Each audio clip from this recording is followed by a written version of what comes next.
The names of criminals Bonnie Parker and Clyde Barrow have become as familiar as Romeo and Juliet. Many books, songs, and movies have been written about them. During their lifetime, they were blamed for almost every high-profile robbery in Texas and neighboring states, and a special unit was even created to catch them. For several years, all they did was rob, kill, and travel constantly, enjoying each other's company. Their life was very short, but so bright that it still attracts the attention of millions of people. If you're wondering what the fate of the most famous robber lovers was, keep watching.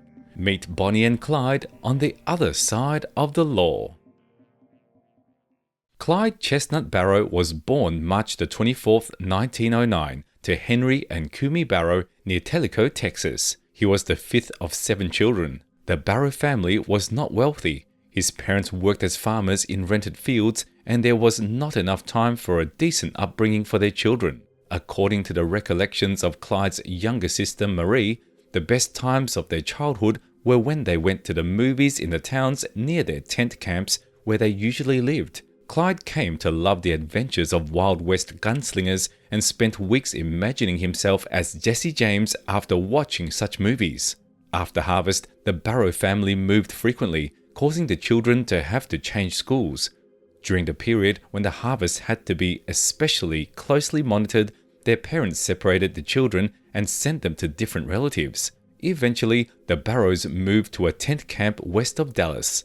This place was also not the best place to raise children, as the camp was simply crawling with gypsies, vagrants, homeless people, and other antisocial personalities. Clyde, like his siblings, attended school in the Cement City neighborhood of West Dallas and even took some courses at Sydney Lanier High School. He developed an interest in music and playing the guitar, which helped him to temporarily forget the hard life he had to live. Clyde spent many Saturday evenings looking at musical instruments in Dallas store windows, and he was especially attracted to guitars, banjos, and saxophones. Of course, his family could not afford to purchase any of these instruments or music lessons, but it did not prevent Clyde from developing natural musical abilities. These abilities were first discovered when he learned the basics of playing the saxophone on his own while playing with his older sister Nellie, whose husband was a professional musician and led a traveling orchestra. At the age of 17, Clyde decided to quit school and start working, having worked in 8 different companies. He changed many jobs because of problems with his superiors. Clyde had an explosive temper and could not always control his outbursts of anger, which did not suit his management at all. In addition to music, Clyde also loved cars. He bought his first car at the age of 17 for $50, and that's when his third passion, an illegal way to make money, became apparent. Clyde was first arrested with his older brother Marvin, better known by his nickname Buck, for stealing some turkeys from his neighbor shortly after Christmas 1926. Buck was sentenced to a week in jail, and Clyde managed to avoid prison. Shortly after this minor offense, Clyde committed his first armed robbery, targeting a drugstore in the Oak Cliff neighborhood. He then teamed up with his brother Buck, Frank Claus, and a couple of other friends from West Dallas to rob the Buell Lumber Company. After the robbery, the group was caught and arrested, but they were only questioned and released. Because they were closely watched and suspected of most of the crimes in the surrounding area, the group left the Dallas area to successfully rob other establishments in Waco and Sherman, Texas. In October 1929, Clyde's group managed to steal an automobile and drive to Denton, Texas, where they robbed a garage and took a safe they planned to open elsewhere. Clyde, who was acting as the driver, attracted the attention of local police by driving extremely fast for no apparent reason. An attempt to evade pursuit ended in an accident. Clyde fled, and his brother Buck was caught and was shot while attempting to flee. Buck was found guilty, and on January 14, 1930, the court sentenced him to 5 years in prison. Sidney Moore, another participant in the robbery, was sentenced to 10 years in prison. Clyde was the only one who managed to escape punishment. However, this incident did not pass without a trace for him. For a while, Clyde left crime and switched to the family business. His father, Henry Barrow, with the financial help of Clyde's sister Nellie, managed to buy a small frame house near the campground. Clyde helped him convert the front of the house into a gas station and auto repair shop, and then using his experience in auto repair that he had gained during his time in crime, began to help his father build his new business. It was a period of calm in Clyde's life. He was not wanted by the police. He was making money through honest labor and benefiting his family. However, honest labor was not a source of income for Barrow for long. He soon met a few low social responsibility gals in his neighborhood and encouraged them to start monetizing their exorbitant libidos. But he wasn't a typical pimp. He was more like their advertising agent, supplying the girls with clients and getting his percentage for it. However, none of these girls became the main woman in his life, because on the horizon was an acquaintance and the one he would love to the grave. Bonnie Parker was born a year later than Clyde on October 1st, 1910 in Rowena, Texas. The Parkers were more affluent than the average Texas family of the time. Bonnie was described as a mischievous and irascible girl. Although her actions in adulthood indicate otherwise, young Bonnie is remembered as kind and vulnerable. At the age of 15, she met a handsome young man, Roy Thornton, who charmed Bonnie. Convinced that she found her knight in shining armor, Bonnie married Thornton at the age of 16. She soon realized that she had made a mistake. He left her for months, inexplicably disappearing, and Bonnie was left only to drown her longing in the movies and romantic stories. In 1927, he disappeared for 2 years. She, at the insistence of their mother, did not take her husband back, although he was her first true love. 19-year-old Bonnie was left alone. After this emotional upheaval, Bonnie traveled to Dallas to visit a friend who had injured her arm and to help her around the house. Here, trying to dull the pain of the breakup, she met her new love. I think you know who we're talking about. Clyde Barrow also knew Bonnie's friend, and in January 1930 went to visit her. Upon meeting the beautiful young girl who was taking care of his friend, Clyde became interested and offered her his help. This was the beginning of a love story which was destined to eventually captivate the whole world. The two liked each other at first sight, and soon Bonnie, revived after her recent love tragedy, took Clyde to her home and introduced him to her mother. Clyde hoped to make a good impression on Bonnie's mother, but failed miserably. Put yourself in this guy's shoes. You dress smart, try to appear polite and nice to your girlfriend's mother, and then the morning after, the police show up at her house with a warrant for your arrest. It's hard to imagine a more embarrassing situation.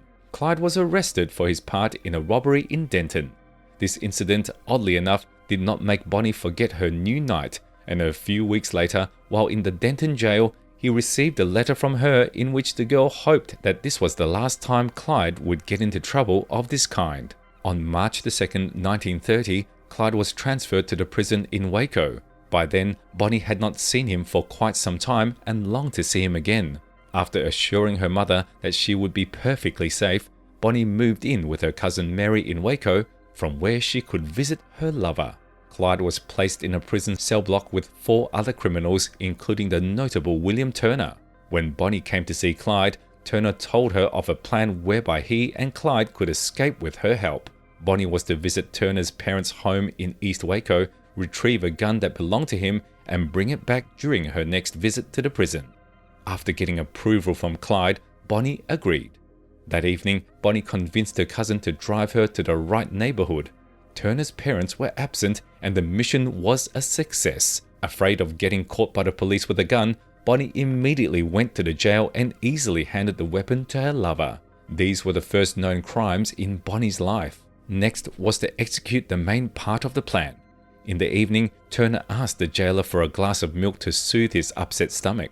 According to regulations, night jailer Stanford left his gun in his office before taking the glass to the prisoner. When Stanford opened the cell door to hand the milk to Turner, the inmate suddenly dragged him into the cell while Turner's cellmate Emery Abernathy pulled out a gun and threatened the jailer that he would kill him if he raised his voice. Stanford raised his hands in silence. Clyde, Turner, and Abernathy ran out of the cell. Descending to the first floor, they attacked the jailer who kept the keys and were able to unlock the front door and break free. A few blocks from the prison, the trio stole a Ford. To escape the pursuit of authorities, the criminals stole 3 more vehicles, 1 in Texas and 2 others in Missouri cities. Continuing through Illinois, the trio committed burglary raids on homes and businesses. Meanwhile, Bonnie left Waco and returned home to Dallas, where she anxiously awaited word from her lover. Her mother tried her best to change Bonnie's mind about Clyde, but it soon became clear to her that her attempts were pointless. After participating in her lover's escape, Bonnie only became more attached to Clyde.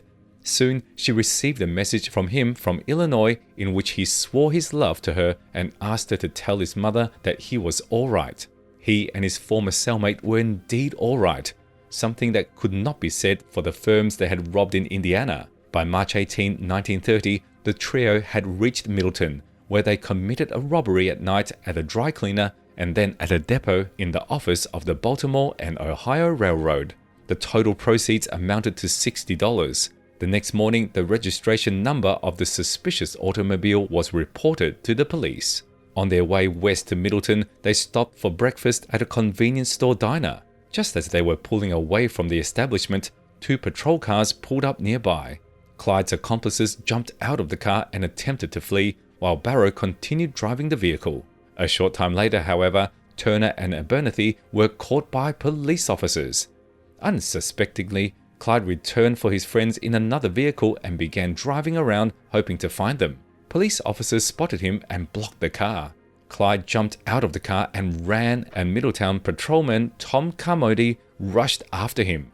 In this race, the lead was on Clyde's side, but soon he had the misfortune to turn onto a street that ended in a dead end. Shortly before being caught by the patrolman, Clyde had managed to dispose of his weapon, the same revolver Bonnie had given him in Waco jail, by throwing it into a nearby canal. Abernathy and Turner, who had been questioned earlier, said that the man who drove away was merely a stranger who picked them up along the way as hitchhikers. This story received some corroboration when police captured Clyde and sent him for questioning. After receiving descriptions of the three men, Waco County Sheriff Les Stegall and Assistant District Attorney Jim Stanford arrived in Ohio and recognized the captives as wanted fugitives. The next day, Clyde and his friends were taken to the Waco jail. After returning from Ohio, Clyde's troubles increased. About a year before his arrest, he was accused of killing a man in Houston. Clyde wasn't involved in the crime, it was just that officials were looking for someone to pin the murder on, and Clyde appeared to be a suitable candidate.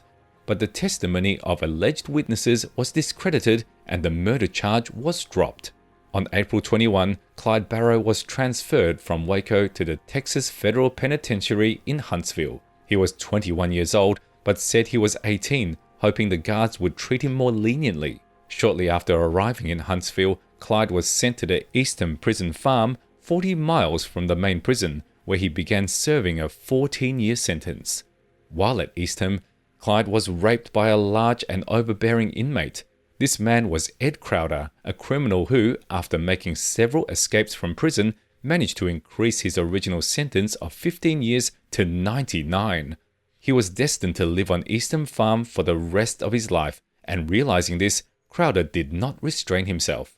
Sodomy among the prisoners was not uncommon, and Crowder was the kind of guy that other inmates and guards didn't want to mess around with, so Clyde's pleas for help were ignored. The assaults and humiliation that lasted almost a year made Clyde's life hell, and he thought of the only way to save himself from Crowder: murder.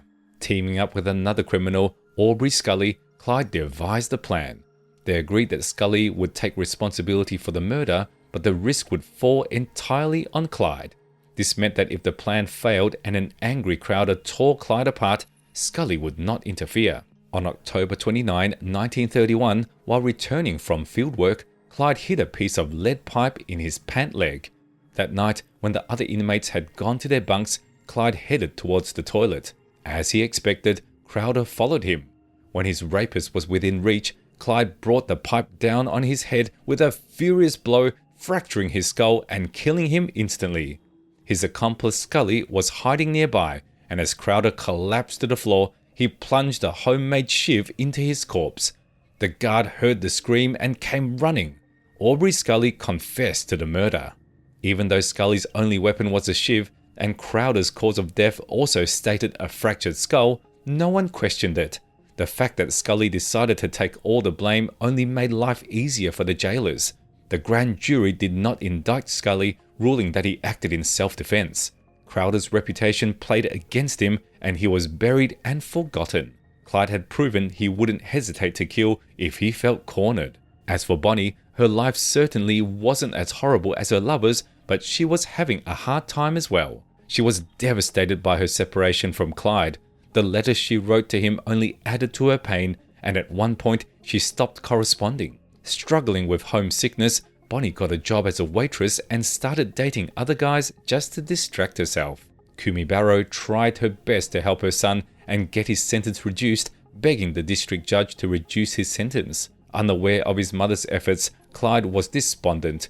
Being short and skinny, he was barely able to cope with the work he had to do on the prison farm, and then he heard rumors of Bonnie's infidelities, which were confirmed by the fact that the girl's letters were getting shorter and less frequent. Desperate, Clyde went to extreme measures. He persuaded a fellow prisoner to help him and faked an accident, forcing his friend to chop off 2 toes on his left foot with an axe. Ironically, his painful ruse was not necessary. A few days later, as the hospitalized Clyde was learning to walk on the injured foot, news of his parole came. Kumi's incessant pleas were not in vain, and on February 8, 1932, Clyde made his way out of prison on crutches. Back in Dallas, Clyde was reunited with Bonnie. After learning to walk without crutches, he began looking for work, which was not easy. It was the time of the Great Depression. Along with the recession, dust storms hit Dallas with disastrous consequences for the city's residents. There were days in East Texas when the sky was colored a dirty brown instead of blue. Along with these disasters, Clyde's reputation as an outlaw played a role. His sister Nell did find him a construction job in Massachusetts, but Clyde lasted less than 2 weeks and returned to his family and Bonnie on March 17, 1932. His sister was furious, but Clyde promised her he would soon find her a job she would be proud of. When Nell said he'd better not get involved with the company that had driven him to prison, Clyde replied that he'd learned his lesson. The only question was what that lesson was. Soon, Clyde gave up on the idea of getting a regular job and began to form his own gang. Clyde was joined by his buddy from Eastham, Ralph Fultz, as well as 18-year-old car thief Raymond Hamilton. And of course, along with Clyde was Bonnie, who, to leave Dallas with her lover, lied to her mother that she had been offered a job with a cosmetics company in Houston. The first 3 weeks of Clyde Barrow and Bonnie Parker's new life as career criminals were characterized mostly by mistakes and failures. As darkness fell on March 25, 1932, the trio of Clyde, Fultz, and Hamilton set out to commit their first robbery. The target was the Sims refinery, which was located just a few blocks from the Barrow family garage in West Dallas.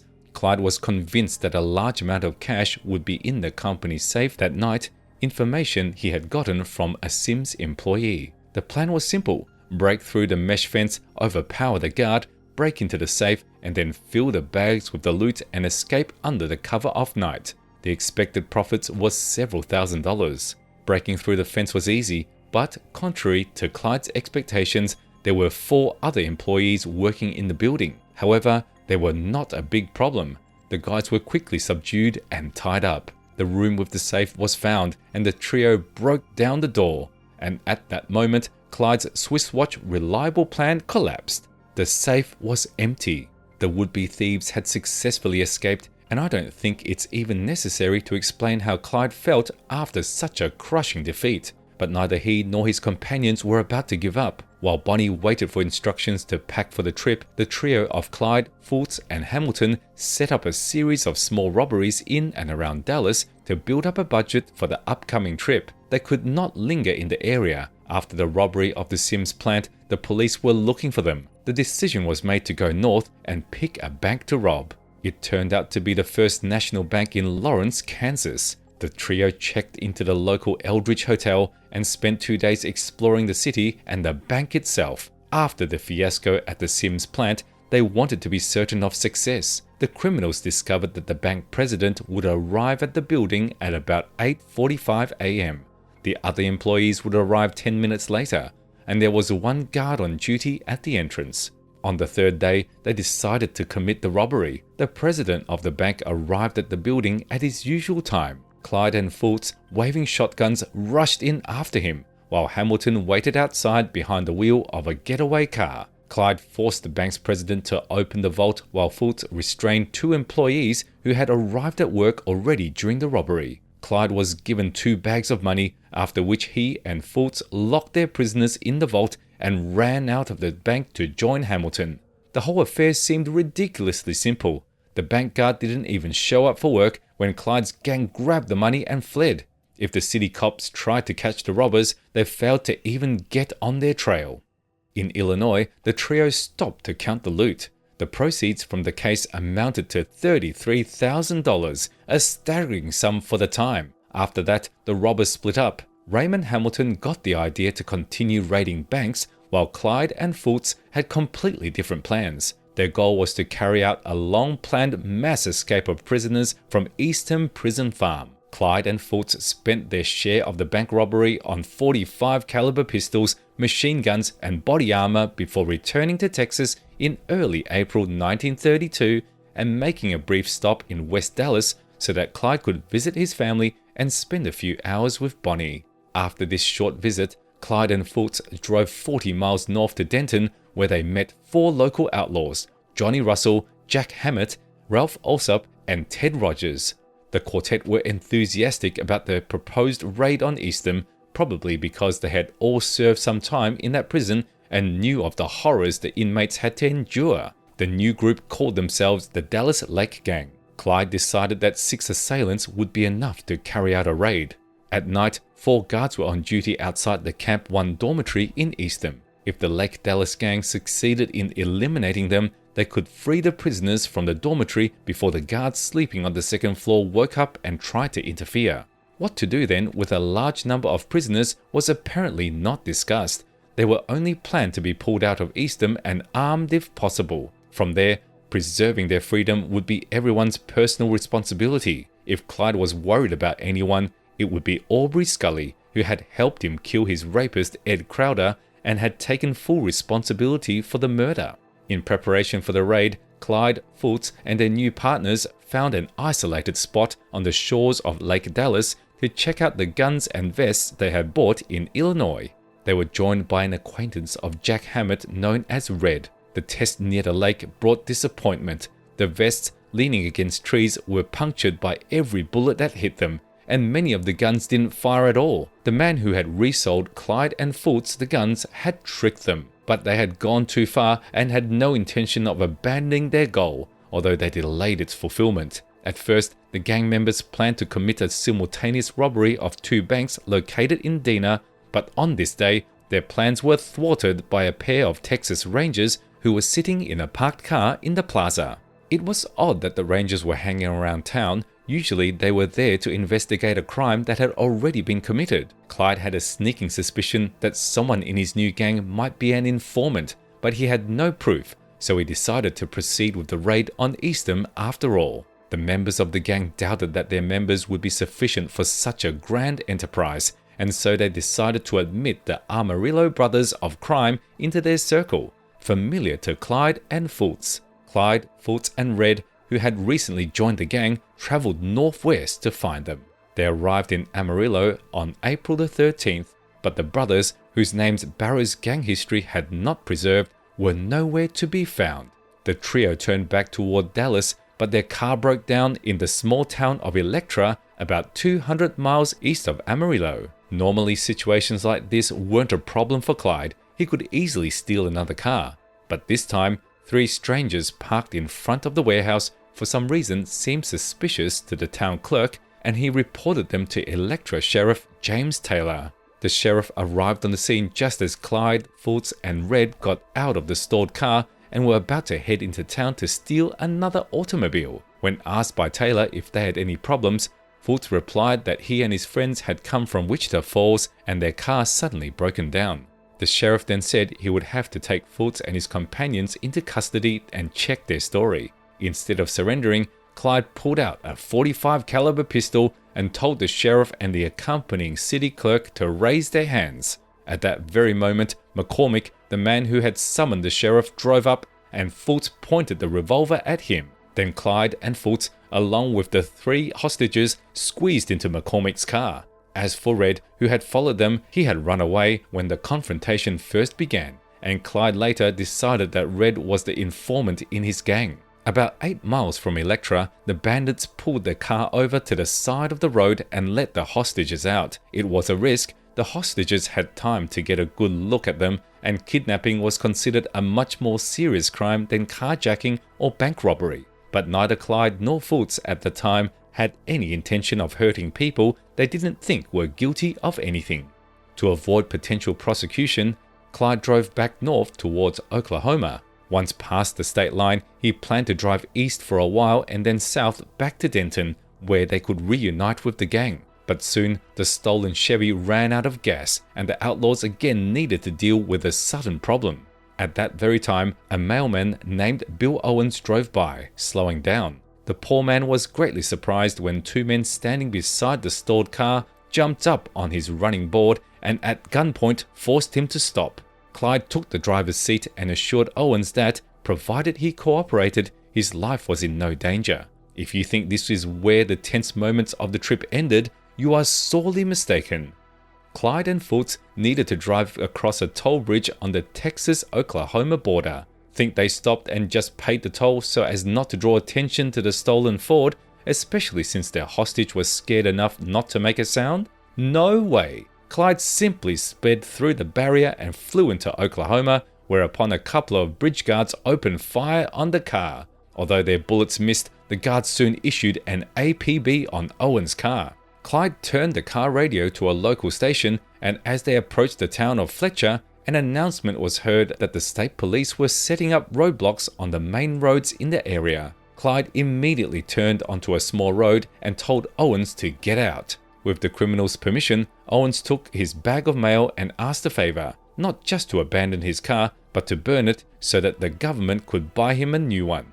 Clyde agreed, and a day later the remains of a smoldering Ford were found near the site. In the meantime, Clyde and Fultz stole another automobile and returned to Denton. Things did not go as they had planned. Instead of adding 2 more Amarillo outlaws to their ranks, they lost Red, and their number of gang members was once again reduced to 6. In addition, the Lake Dallas gang still didn't have the large caliber weapons that would allow them to break past Eastern guards.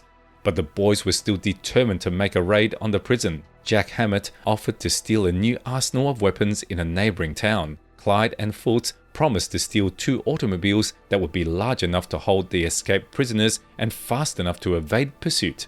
Clyde also wanted to relay a message about the impending raid to Aubrey Scully, and for that endeavor, he needed Bonnie's help. Up until then, Bonnie's involvement in gang affairs had been purely decorative. She'd been Clyde's lover, helping him relax between jobs, but now it was her time to prove herself. On April 17, Clyde and Fultz took her to Easton Prison, and Bonnie introduced herself as Cousin Scully. The diminutive girl who showed up to visit a relative aroused no one's suspicion, and Bonnie was let in without a problem. Scully's position allowed him private conversations, and there was no security present when he spoke to the girl. Back with Clyde and Fultz, Bonnie reported back that Scully had approved the plan and would be ready when they arrived to retrieve him.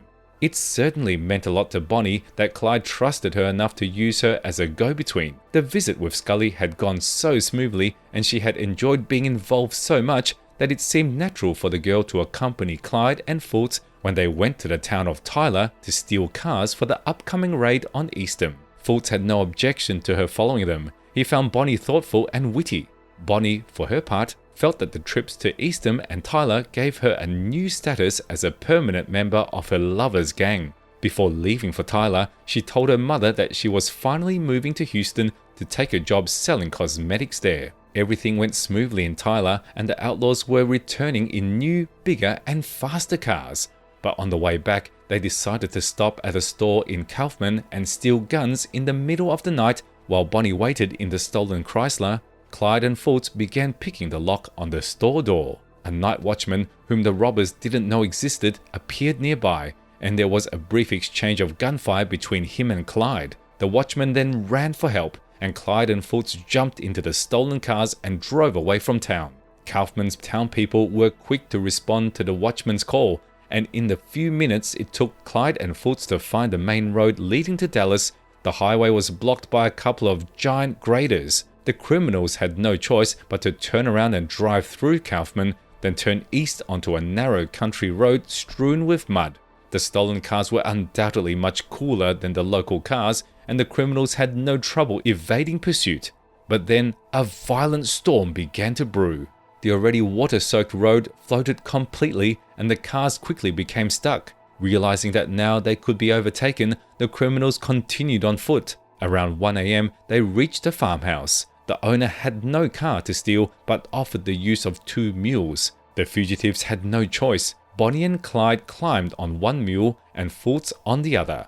The town of Kemp was a few miles from the farm, and the outlaws moved in that direction. The merry adventure Bonnie had expected turned out to be a misery. She was soaked to the skin and was returning home on the uncomfortable back of a mule. The farmer didn't even have saddles, and the outlaws had to ride without them. It was almost dawn when they reached the outskirts of Kemp.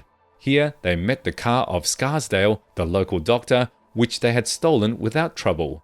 Now they could continue their journey in it, and this brought the trio some relief. But soon their pursuers appeared, a motley crew of farmers and residents of the small town led by Marshal Kemp and the chief of police of the nearby town of Maybank. The criminals managed to remain undetected until about 5 o'clock in the evening, when they ran across the road to steal a car parked outside a small store instead of the one being pursued. But before Clyde could start it, they were attacked by an armed posse. The criminals jumped out of the car and fled. They managed to make it to the banks of a nearby parched tributary of Cedar Creek. Fultz was wounded in the left arm and was no longer able to keep up with Clyde. Bonnie wasn't particularly fast either. Clyde faced a difficult choice: stay with Bonnie or run away himself. He realized that, moving at Bonnie's pace, they would soon be caught, and he remembered that when he'd left Eastern Prison, he'd promised himself he'd never go to jail again. The only option was to escape alone and then try to help Bonnie and Fultz somehow. There was no way to be sure what Bonnie had thought when her boyfriend Clyde blurted out that he was leaving her on the muddy bottom of the creek where a lot of angry men were shouting at her. If she begged him not to leave her, Clyde was not convinced. Perhaps she was too panic-stricken to realize what he was saying. In any case, Clyde jumped out of the creek bed and ran straight toward the men shooting at them. This time he was lucky. The 2 closest members of the squad he'd attacked were reloading their weapons. Taking advantage of everyone's confusion, Clyde was able to escape while the squad attacked Bonnie and Fultz. Clyde returned to Kemp, where he stole one car, drove a short distance, stole another, and finally made it to his family in West Dallas. Meanwhile, Fultz told Bonnie to turn herself in. He suggested that she tell the posse that she had been kidnapped and forced to go along with him and Clyde on a failed convenience store robbery. Bonnie came out of hiding and was immediately captured. Fultz, still bleeding in the creek bed, was captured a little later. The posse took Bonnie and Fultz back to Kemp, where they were locked up for the night in the town's tiny 1-cell jail.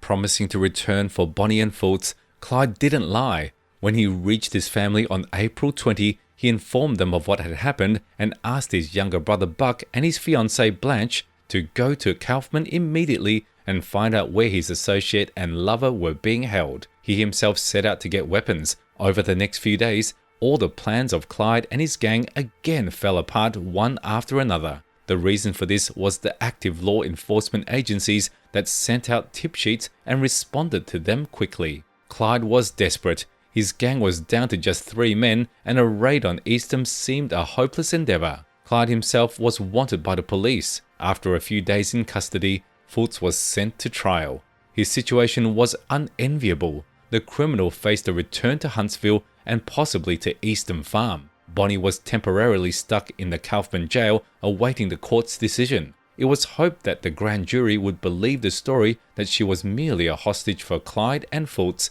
and the girl would be released. This time, Clyde decided to think carefully about his next steps instead of acting impulsively as usual. He realized that trying to get Bonnie out before the trial would prove that she was more than just a hostage and put her in danger. He had informed the girl through his relatives, and she had taken the news quite calmly. What Bonnie felt at that moment in relation to Clyde remains a mystery to us. The girl spent the days of her imprisonment writing poetry. Between April 20, when she was arrested, and June 17, when Kaufman's grand jury convened, Bonnie composed a collection of poems called Poetry from the Other Side of Life. During this time, her boyfriend was planning a robbery after which he could get a gun and free Ralph Foots from the Wichita Falls jail before he was transferred to Huntsville.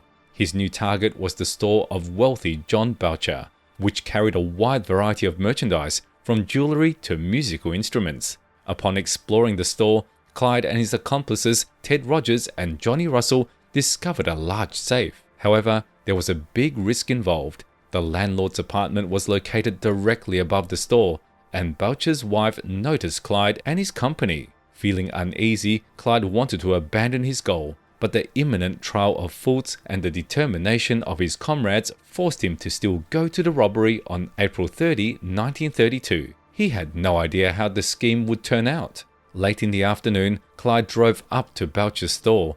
He stayed in the car while Rogers and Russell went inside and asked the downstairs proprietor to show them guitar strings. We know for a fact that the owner's spouse also came downstairs, and the criminals pulled out guns. Boucher opened the safe, which, in addition to jewelry, contained a gun.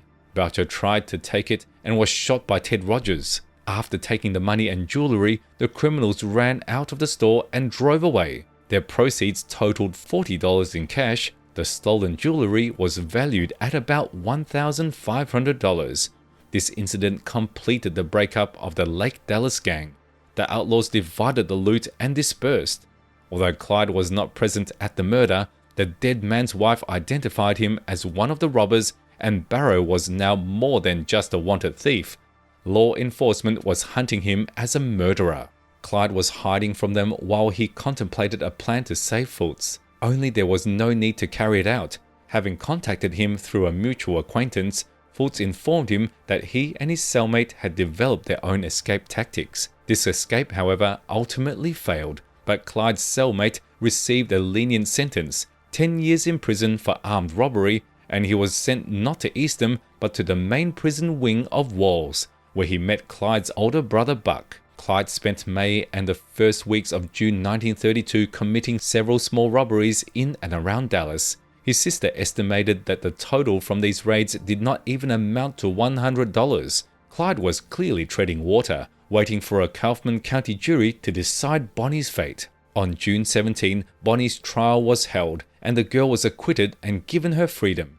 She told her mother, who took her home, that she was done with Clyde Barrow. However, it was a lie. Very soon, Bonnie began to exchange messages with her lover. The girl should have realized that the connection with a wanted killer could lead her to even worse consequences than prison. But once again, she listened not to reason, but her heart. She told Clyde that she was ready to join him. Bonnie wasn't the only one. Around the same time, Clyde was joined by Raymond Hamilton, whom they had split up after a bank robbery in Kansas. By mid-July, they had rented a small house in Wichita Falls, which became their base of operations. Bonnie settled there with them, again lying to her mother that she had found a good job elsewhere. Of course, Bonnie's mother couldn't help but suspect that her daughter had reunited with Clyde Barrow, but a few days later, she received a letter from Bonnie detailing her new job at the cafe and breathed a sigh of relief. Bonnie wasn't even 22 years old yet, and she wanted to remain a good girl to her mother.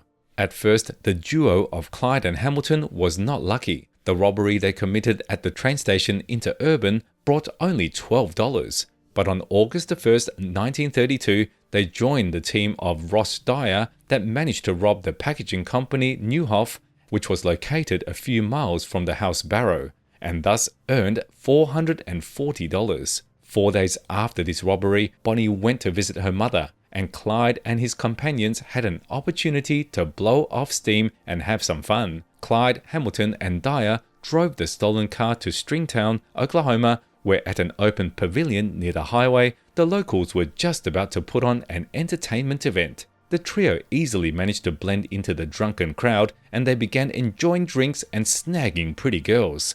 Clyde was once again out of luck. The party was attended by the local sheriff Maxwell, whose attention Clyde's company had for some reason affected.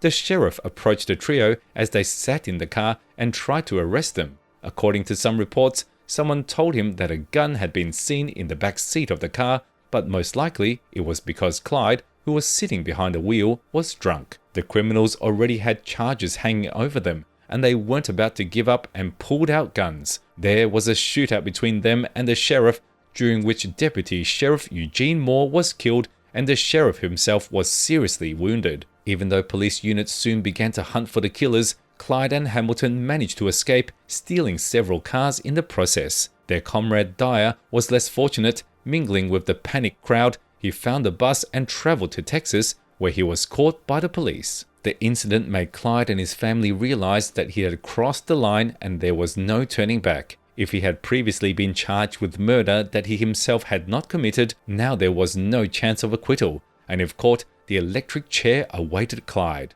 Eugene Moore's death was a direct result of Clyde's carelessness, and it was also an indication that he was capable of the most extreme acts. A normal girl would have run away from such a man, but Bonnie, as we have seen, was fantastically loyal. Even when Clyde made such terrible mistakes, it wasn't his fault, in Bonnie's opinion. She convinced family and friends that what made Clyde a professional criminal and murderer was the constant harassment by the law. He used to be a good man, but he had no chance to stay that way. Since August 6, 1932, the fates of Bonnie and Clyde intertwined definitively. It was Bonnie who told Clyde where they should go to avoid prosecution.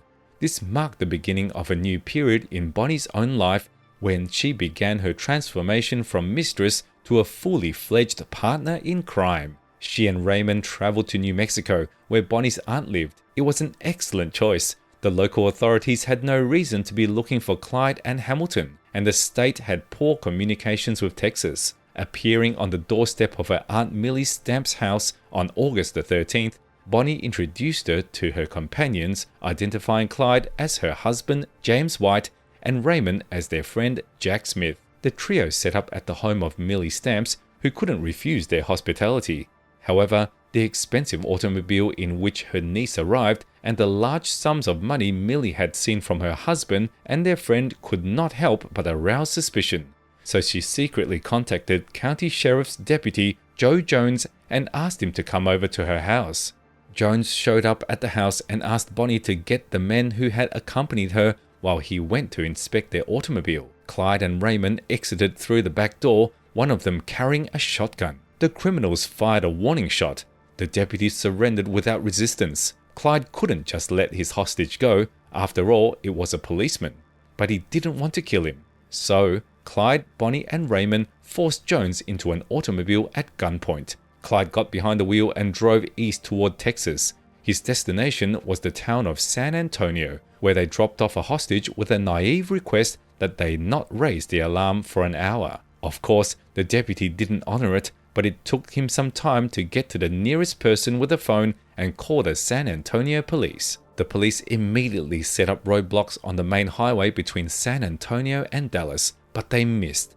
The trio took a different route and turned southeast. Using country roads instead of main highways, they returned to Dallas and settled into an abandoned farmhouse. From there, they made a trek 35 miles west to Fort Worth, where they broke into a state guard armory and stole several high-powered automatic rifles. Around September 1st, Clyde and Raymond's paths diverged.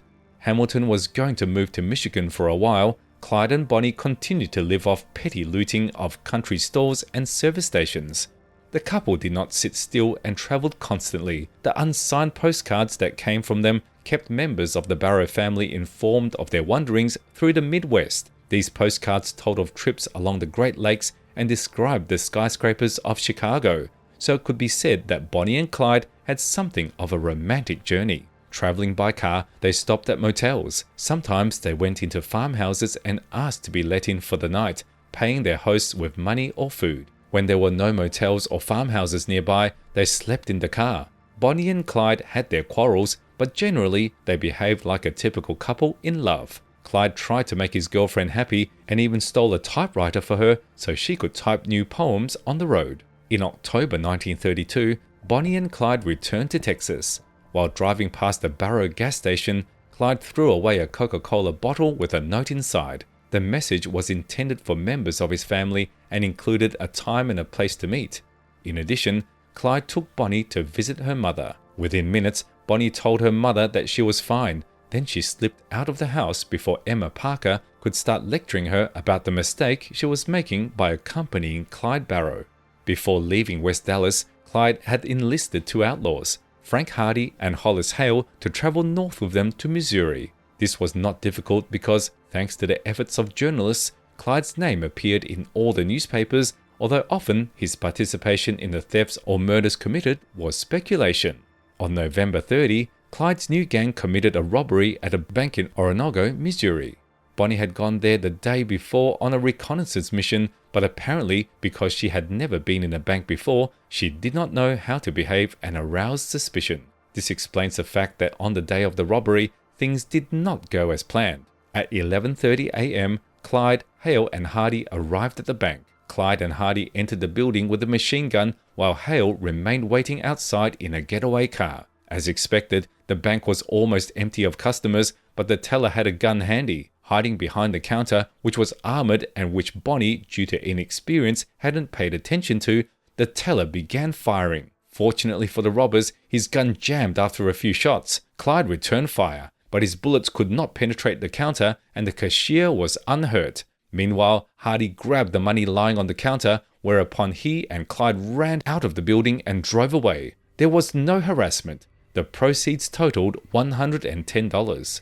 Clyde's associates, who had expected six-figure earnings, were obviously disappointed. They lied to Clyde that the earnings from the robbery amounted to $80, divided that amount among the three, and then divided the remaining money among themselves. Hale and Hardy then lied again, saying they would go into town for a while to get ammunition. They never returned, and Clyde and Bonnie were left alone with about $25 in their pockets. On December 24, Clyde and Bonnie arrived in West Dallas to celebrate Christmas with family and deliver gifts to relatives. Here, they were found by Clyde's brother's friend William Jones, a fan of the famous robber Barrow, who wished to join their gang. He was only 16 years old, but he showed great loyalty to his idol, and Clyde needed a reliable assistant, so he did not reject Jones's offer. A new member of the gang required initiation, and Clyde wouldn't put it off until after the holiday. On Christmas morning, he picked a grocery store in Temple and along with Bonnie and Jones arrived to rob it. After securing their weapons, Clyde and his associate went in to rob, while Bonnie stayed behind to wait for them in the car. But barely entering the store, Jones began to give up the case. Back in the car, Clyde called the recruit a coward, and Bonnie added fuel to the fire with her mocking laughter. But poor Jones wasn't going to be let go for nothing. An angry Clyde began driving around town looking for another target, ignoring the complaints of Jones, who really wanted to go home. Clyde spotted a Ford Model A Roadster parked outside a house on the side of a residential street. The keys were in the ignition, which were not unusual in those days. Clyde sent Jones to steal the car, but as expected, the nervous teenager was not up to the task. Clyde was too angry to be cautious, and instead of returning Jones and driving away, he got behind the wheel of the Model A himself, apparently intending to further shame the teenager. The owner of the car was Doyle Johnson, who was celebrating Christmas with his wife, young daughter, and other family members. As Johnson was napping, his father-in-law, Henry Krauser, looked out the window and saw two boys fiddling in Doyle's car. Krauser, his son Clarence, and Johnson's wife Tilly went out into the yard, and Clyde jumped out of the car and drew his gun, warning them to stay put. He then returned to the car and started it just as the owner himself came out of the house. Doyle Johnson ran to the automobile, reached through the open window, and grabbed Clyde by the neck. At that point, a shot rang out and a bullet pierced Johnson's spinal cord, whereupon the owner of the car died suddenly. Clyde and Jones drove away in the stolen car, and Bonnie followed them in another car. A few blocks away from the murder scene, the boys left the stolen car and moved in with Bonnie. Whether or not Clyde was remorseful for what he had done, we are left to wonder. Soon after Johnson's murder, a new target loomed before him. His partner Raymond Hamilton, back in Michigan, was in prison. Among his charges was the murder of John Boucher, in which he had no part, and Hamilton was facing life or even the death penalty. Clyde had always favored justice, as he understood it, and intended to free Raymond. In the early days of January 1933, Clyde visited his sister Lillian McBride. He asked her to give Raymond the radio set in which the hacksaw blades were hidden. Clyde hoped that by using them, Raymond would break out of his cell and be able to escape. On the afternoon of January the 6th, Lillian McBride was visited by a county sheriff's deputy who planned to ambush Hamilton's former partner, Odell Chambliss, in the area. A 5-man law enforcement squad showed up here late in the evening. Just then, Clyde, William Jones, and Bonnie drove up to Lillian's house. Clyde wanted to find out if she had been able to get the radio set to Raymond. Clyde got out of the car and approached the porch, armed with a shotgun. Raymond's other sister, Maggie Farris, showed herself in the doorway and shouted, "Don't shoot! Think of my children!" This was obviously a warning, and Clyde reacted to it quickly and unexpectedly. He raised his shotgun and fired through the window of the house, causing the police officers to rush to the floor. Clyde then tried to fire again, but his shotgun jammed and the perpetrator backed away from the porch, trying to pull the spent shell casing out of the bolt. Meanwhile, police officers hiding behind the house heard the shot and ran toward the sound. In the meantime, Clyde had time to handle the shotgun, and when Fort Worth Sheriff's Deputy Malcolm Davis was nearby, Clyde shot him in the chest. People from neighboring houses ran out into the street. Shouting and commotion ensued, which allowed Clyde to slip away and run between the houses toward Eagle Ford Road. William Jones, who was in the car, decided to help his mentor and started shooting, but he was stopped by Bonnie, who reasoned that they risked harming Clyde himself or random passers-by. The girl started the car and drove around the block so that Clyde could jump into the vehicle. Clyde replaced her in the driver's seat and rushed west. Clyde's attempt to help Hamilton proved futile. On January 8, Raymond was caught trying to use a hacksaw to saw through the bars of his cell. He was immediately transferred to a more secure Dallas County jail where he was held until his trial. For the second time in 2 weeks, Clyde committed murder. Clyde, Bonnie, and William Jones were on the run again. From January through March 1933, they traveled aimlessly along winding routes through Oklahoma, Arkansas, and Missouri. They obtained money for food, gasoline, and other necessities by robbing stores and service stations far from the big cities. It was a carefree time for Bonnie and Clyde to fully enjoy life. There was no organized pursuit after them. The trunk was packed with good clothes, guns, and ammunition. Bonnie wrote on her typewriter, Clyde played guitar and sang, William Jones acted as their personal photographer. The fugitives were discreet and addressed each other by their nicknames in public. They were constantly sending postcards to their families. Clyde signed as Bud, Bonnie as Sis, and William as Jack. At least once a month, they made short visits to Dallas to see their relatives. To organize a family reunion, Bonnie and Clyde would simply drive by the Barrow station on Eagle Ford Road and throw out Coca-Cola bottles with messages about where and when they could get together out of town. Upon receiving such a letter, Clyde's mother would call her daughter Nell and Bonnie's mother Emma and use a special cipher to alert them of the meeting. During their visits, Clyde and Bonnie would give their families money, which in those days was often necessary for trivial survival. For the Depression and the Dust Bowl were still strangling the Texas economy. Even the proud Emma Parker accepted handouts from her daughter Bonnie, realizing that the money had been obtained by dishonest means. In late March 1933, Bonnie and Clyde were joined by 2 more people, Clyde's older brother Buck and his wife Blanche. Buck had recently been released from prison and now planned to start a new law-abiding life, and at the same time to convince his younger brother to give up robbery and surrender to the authorities, except that something went wrong. First, he and Blanche settled with Clyde and his company in an apartment in Joplin, where they spent their time having fun and socializing.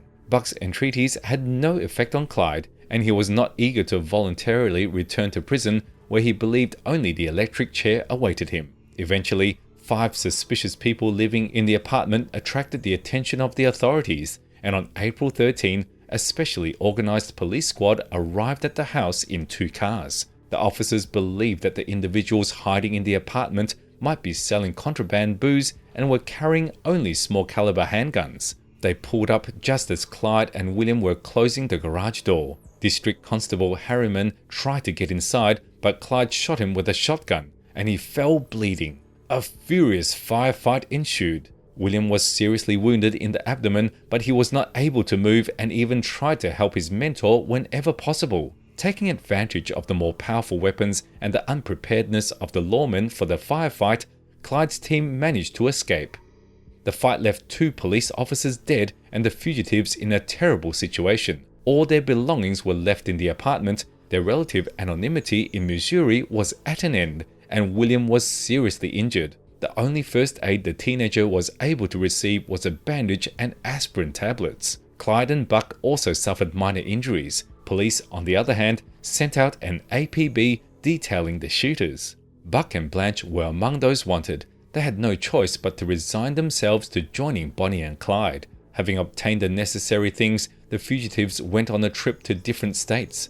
On May 1933, they again visited family in Dallas and temporarily left the still unrecovered William there before heading north. They spent a few days in Indiana and then traveled back to Texas via Oklahoma, Arkansas, and Louisiana. Their source of income continued to be robberies of small stores, drugstores, and gas stations. On the night of May 18, Bonnie and Blanche dropped Clyde and Buck off behind the bank building in Okabena. The Barrow brothers got inside and hid, and in the morning caught the 2 arriving employees by surprise. They grabbed all the money they could find and successfully absconded with the proceeds of about $1,600. On June 8, Clyde and Bonnie picked up their young associate William from Dallas, while Buck and Blanche went to visit the girl's father in Oklahoma. They were to meet late in the evening of June 10 and continue their adventures, but something unexpected happened that day. On the night of June 9, 1933, Bonnie, Clyde, and William were racing down Texas Highway 203 between the communities of Quail and Wellington. 6 miles east of Wellington, a construction crew had dismantled a bridge over a large ravine, but proper warning signs had not been erected. Clyde was racing at 70 miles per hour, and when the road suddenly ended, his Ford broke through a wooden barricade and flew into the air. As it fell, the car hit a solid rock and flipped several times. Bonnie was thrown from the car and pinned underneath. The miraculously surviving Clyde and William tried to lift the car and free the girl, but their strength was insufficient for the task. Gasoline dripped from the tilted tank and a spark suddenly came from nowhere, igniting the fuel. The gasoline ran down Bonnie's legs and the girl began to burn. At the most desperate moment, 2 farmers, Tom Pritchard and John Cartwright, came to the rescue. The men helped lift the car and Clyde managed to get Bonnie out. The flames were still engulfing her legs and they began to extinguish them with sand and dirt. Bonnie's burns were horrific. According to Jones's recollection, the skin on her right leg from the thigh to ankle was missing and bone was visible in some places. The girl was carried to the nearby Pritchard home where Sally Pritchard and her daughter Gladys applied baking soda to the burns. Clyde responded to persistent offers to call a doctor but refusing. His own nose was also broken and William Jones suffered several burns. Meanwhile, John Cartwright slipped out of the house and called the local sheriff. Hearing the noise of cars pulling up, Clyde and William went out into the yard and hid behind a hedge. When Sheriff Corey and Wellington Marshal Tom Hardy entered the house with their guns at the ready, the criminals attacked them from behind and handcuffed the police officers with their own handcuffs. By then, Clyde had had time to discuss next steps with Bonnie, and they concluded that, despite the girl's condition, they should continue running. Clyde and Marshal Hardy sat in the back seat of his car and held Bonnie in his lap. The others positioned themselves in front. The fugitives and their captives rushed toward Wellington, stopping beside Buck and Blanche's car, which met them near Eric, Oklahoma. Clyde released the police officers and he and William tied their handcuffs to the fence with wire. Clyde and Buck considered killing the captives to avoid unnecessary trouble, but Clyde dismissed the idea because the cops were treating Bonnie well. Blanche, on the other hand, did what she could to ease Bonnie's suffering. The cops eventually got their hands free and were able to notify the authorities that the Barrow gang was heading east of Eric. Although the alarm spread quickly, Clyde was again able to slip away and drive to Fort Smith, Arkansas, where they rented 2 rooms in a tourist complex. Bonnie needed careful care, which due to circumstances could only be provided by someone who could be trusted. So on June 11, Clyde left for Dallas, from where he picked up Bonnie's sister, Billy, and returned to Fort Smith. The proximity of 6 people living in 2 small sites got on everyone's nerves. Funds for food, medicine, ammunition, and rent were exhausted. The Dennis family, owners of a tourist court in Fort Smith were told by the group that they had been in an automobile accident that left Bonnie with terrible burns. Dennis's daughter arranged for a Fort Smith doctor to treat Bonnie, and the doctor apparently kept the emerging suspicions to himself. Even with outside help, however, funds were sorely lacking, and Clyde suggested that William and Buck supplemented their budget. William and Buck headed to the town of Fayetteville, Arkansas, where they robbed Brown's grocery store, thus earning about $20. The robbers were followed by police officers and a shootout ensued, during which one of the lawmen was fatally wounded. This incident seriously disturbed all of Clyde's crew, and it was decided to leave their temporary hideout as soon as possible. Clyde took the women north into the mountains, after which he returned for his companions. On the evening of June 24, 1933, the fugitives arrived in Enid, Oklahoma, where they stole a doctor's dark sedan in which they found the necessary medical supplies. Clyde decided that Bonnie had recovered enough to do without her sister's constant care and drove Billy Parker to Texas on June 27. Clyde's gang traveled through Oklahoma and Kansas, pulling off several successful robberies before making a stop in Missouri at the Red Crown tourist camp. The new guests aroused the suspicion of the local clerk, and his employer contacted Missouri State Highway Patrol Captain William Baxter. When Baxter learned that one of the female suspects was heavily bandaged, he immediately assumed he was dealing with the notorious Barrow gang. Together with Platt County Sheriff Holt Coffey, they began to develop a plan to capture the criminals. Late in the evening of July 19, 1933, there was a knock on the room where Clyde's crew was hiding. Warning that it was the police, Blanche shouted, "You'll have to wait until I get dressed," thus waking the others and signaling them. Clyde took Bonnie in his arms and, along with William, escaped through the emergency exit. As Clyde placed Bonnie in the car, William noticed that the driveway was blocked by an armored police car. Clyde grabbed a rifle and began firing at the car and the police officers standing nearby. Buck, who had arrived, joined his brother. Many police officers were wounded and soon had to move the car away, unable to withstand such intense gunfire. During the firefight, Buck took 2 bullets to the head and lost consciousness. Blanche somehow managed to drag him to the car. Clyde started the engine and was able to get the whole gang away. In addition to Buck, Blanche was also seriously injured. When the police bullets shattered the windshield of their car, one of the shots hit her left eye. The next evening, near dusk, Clyde stopped the car in a wooded area between Dexter and Redfield, Iowa, where he and William treated the wounded. Leaving the injured here, they drove to the village of Perry and returned with the newly stolen car. On July 24, 1933, Clyde began making plans to leave for Texas. The police were making plans too, and forming a reliable posse that could catch the Barrow gang once and for all. The posse consisted of 40 National Guardsmen, all Iowa police officers, and about 100 volunteer farmers. This posse showed up near the gang's temporary hideout at dawn the next morning. Bonnie was the first to spot them on the horizon and warn the others. Clyde and William drew their rifles and opened fire while the wounded made their way to the car.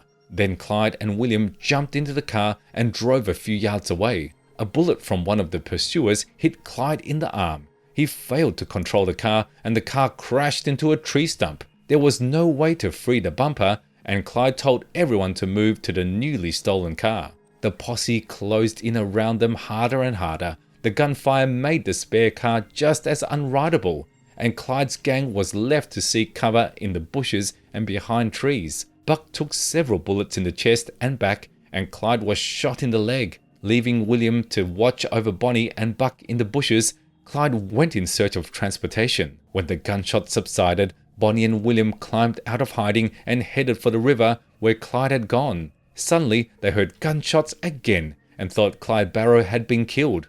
Out of desperation, they fell on the grass and began to cry, holding on to each other.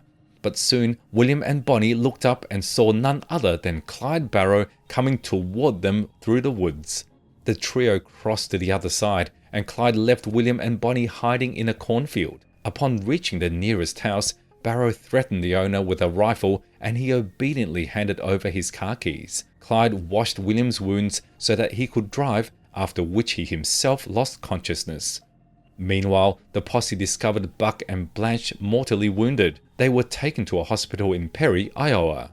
On July 29, 1933, Buck Barrow died. In September of that year, Blanche Caldwell Barrow was imprisoned in the Missouri State Penitentiary for 10 years.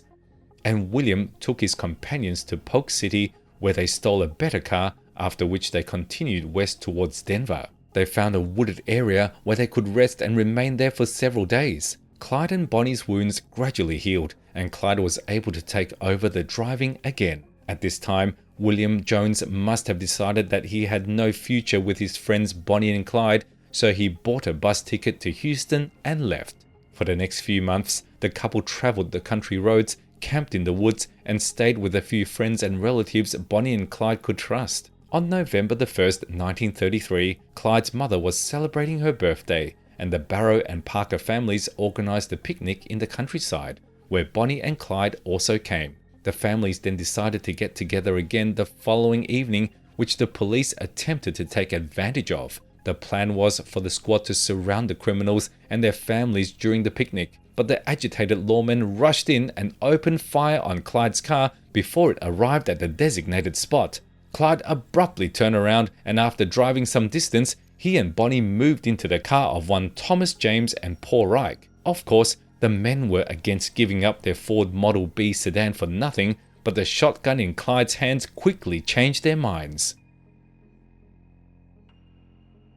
Now let's remember Raymond Hamilton, Clyde's former partner, who went to prison. The fact is that in January 1934, this guy decided that he had had enough of sitting behind bars and was thinking about his escape. He was helped in this by his cellmate James Mullen, who got out of prison, Raymond's brother Floyd, and of course his old friends Bonnie and Clyde. Through the prison trustee, Floyd and Mullen gave Raymond and his cellmate Joe Palmer automatic pistols. Another prisoner, Henry Methvin of West Louisiana, agreed to join the escapees. Remember this fellow, he will play an important part in the fate of our heroes. On the morning of January 15, the fugitives gathered in the logging area of the prison farm, where armed Clyde and Mullen approached. Together, they opened fire on the arriving guards and managed to get to the car, where Bonnie was waiting for them. Along with the criminals, 2 others escaped, who managed to quickly navigate by the names Bybee and French.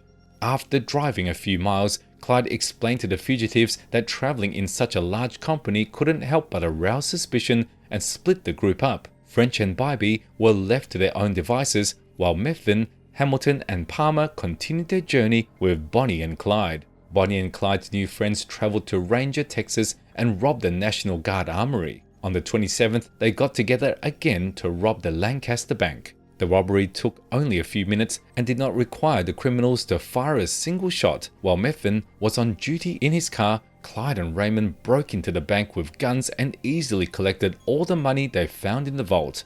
Their proceeds totaled over $4,100. After this successful case, the gang underwent a split, the reason being Hamilton's attempt to take the looted money without Clyde's knowledge, and a conflict between Bonnie and Hamilton's girlfriend, Mary O'Dare. Leaving Raymond and his girlfriend in Indiana, Clyde stole another car and left for Dallas with Bonnie and Methvin. On April 1934, a black sedan with Bonnie, Clyde, and Henry Methvin was traveling east on Texas Highway 114 before turning north on Dove Lane. Soon, they pulled off the road and parked. Bonnie and Clyde wished to take a nap, while Methvin was left as a guard. 2 patrolmen stopped nearby, apparently noticing that the black sedan was speeding heavily. Clyde immediately realized that the approaching patrolmen were not going to hurt them and said to Bonnie and Methvin, "Let's get them." He meant a simple kidnapping, but Methvin, being a rookie, misunderstood the command and opened fire on the patrolmen. Both boys were found dead. These murders were the last straw for the cops who were looking for Bonnie and Clyde. 4 lawmen, Hamer, Lee Simmons, Alcorn, and Hinton, met secretly to discuss a plan to capture Bonnie and Clyde dead or alive. Lee Simmons announced that he had the governor's permission to issue a pardon to whoever would help them in this endeavor. Upon hearing this, investigator Hamer immediately thought of Henry Methvin. He quickly contacted Methvin's father, and an agreement was made between them. Henry Methvin would help the police catch his new friends, and in return would receive a pardon, which in his case meant an escape from the death penalty. In the spring of 1934, Bonnie and Clyde met with their families again. almost all the relatives came to visit them, as if anticipating the imminent trouble. In parting, Bonnie promised that they would return in 2 weeks, but her words were not to be. The families never saw Bonnie and Clyde alive again. In the last few days, Bonnie and Clyde used most of their former hiding places until Henry Methven wished to visit his father. He suggested that Clyde go to Louisiana to hide out at Ivan Methven's house for a few days. On May 23, the trio left their hideout and headed for Gippsland, where they entered a store. A few miles out of town, 6 men from the posse who had been sitting in ambush were already waiting for them, positioned on the road where the couple was sure to pass. Ivan Methven, in the meantime, had rolled his old truck to the ambush site and unscrewed a tire to make it appear that he was repairing the machine. At Gippsland, Henry Methven managed to separate himself from his friends. Clyde at this time noticed a police car in the street, and a sixth sense told him to run, which caused them to not look for Methven and wait.